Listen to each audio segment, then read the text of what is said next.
ایک چھوٹے سے گاؤں میں اماں جان اور ان کا بیٹا علی رہتے تھے۔ اماں جان کی عمر زیادہ تھی اور وہ کمزور ہو چکی تھی۔ علی جو تھا وہ روزانہ کھیتوں میں کام کرتا، شام کو تھکا ہارا گھر لوٹتا۔ اس کے گھر میں ایک چھوٹا سا باغیچہ تھا جسے دیکھ کر اماں جان خوش ہوتی، لیکن اس کی دیکھ بھال کی ہمت ان میں نہیں تھی۔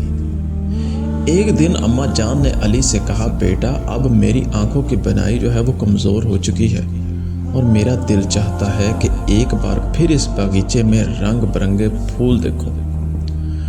علی نے ماں کی بات سنی لیکن خاموش رہا۔ اس کے پاس وقت بہت کم تھا اور کھیتوں کا کام بھی بہت زیادہ۔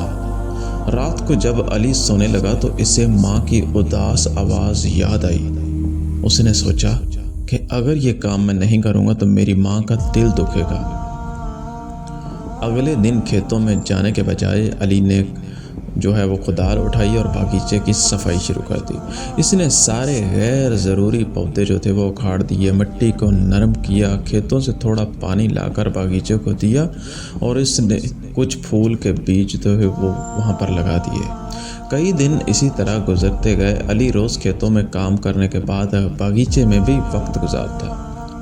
ایک دن اماں جان نے محسوس کیا کہ باغیچے سے ایک خوشبو آ رہی ہے۔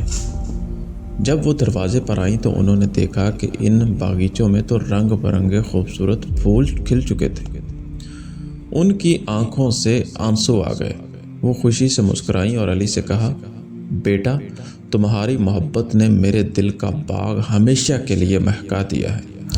یہ سن کر علی کی ساری تھکن جو تھی وہ دور ہو گئی اور اسے احساس ہوا کہ اصل خوشی پیسے یا آرام میں نہیں بلکہ اپنے پیاروں کو خوش رکھنے میں ہے۔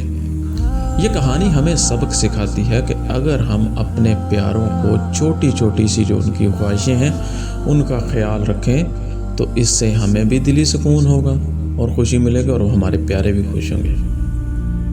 آپ کو یہ ہماری کہانی کیسی لگی؟ کمنٹ سیکشن میں رائے کا اظہار ضرور کیجیے گا اور چینل کو ضرور سبسکرائب کیجیے گا۔ السلام علیکم ورحمۃ اللہ وبرکاتہ۔